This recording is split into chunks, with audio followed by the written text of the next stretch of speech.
તો fire station મામલે અમદાવાદ કોર્પોરેશનની ઢીલી નીતિ સામે આવી છે। શહેરનો હોરિઝોન્ટલ અને વર્ટિકલ વ્યાપ તો વધી જ રહ્યો છે, પરંતુ જરૂરિયાતની સામે 50% પણ ફાયર સ્ટેશન ઉપલબ્ધ નથી અને હાલમાં જે છે તેમાં કામ ચલાવવામાં આવી રહ્યું છે। તો સાધનો વસાવવા મામલે પણ એએમસીની નિરસતા દાખવી રહ્યું છે। હાલમાં શહેરમાં જો 22 માળથી મોટી બિલ્ડિંગમાં આગ લાગે તો તેને કેવી રીતે કાબૂ કરવી તેના માટે કોઈ ઉપકરણો છે જ નહીં અને તેના કારણે કદાચ ભવિષ્યમાં કોઈ મોટી દુર્ઘટના થઈ શકે છે।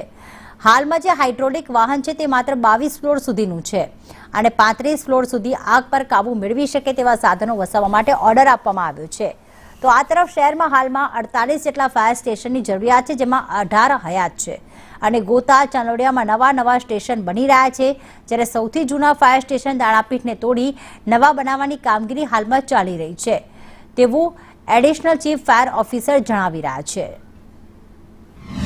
એ પ્રમાણે સીમાંકન પ્રમાણે ટોટલ 48 ફાયર સ્ટેશન હોવા જોઈએ, પણ અત્યારે હાલ જરૂરિયાત પ્રમાણે જેમ ફાયર સ્ટેશનનો વધારો કરવામાં આવે છે, એટલે ચાંદલોડિયા તથા ગોતા રેસિડન્સ ક્વાર્ટર સાથે બંને ફાયર સ્ટેશનનું કામગીરી ચાલુ છે। હાઈરાઇઝ બિલ્ડિંગનો જે રીતનો વ્યાપ વધ્યો છે એ પ્રમાણે અત્યારે એટલે આવતા જ અઠવાડિયામાં સ્ટેશન ઓફિસર, ડિવિઝનલ ઓફિસર અને સબ ઓફિસરના ટ્રેસ્ટેડ રાખવામાં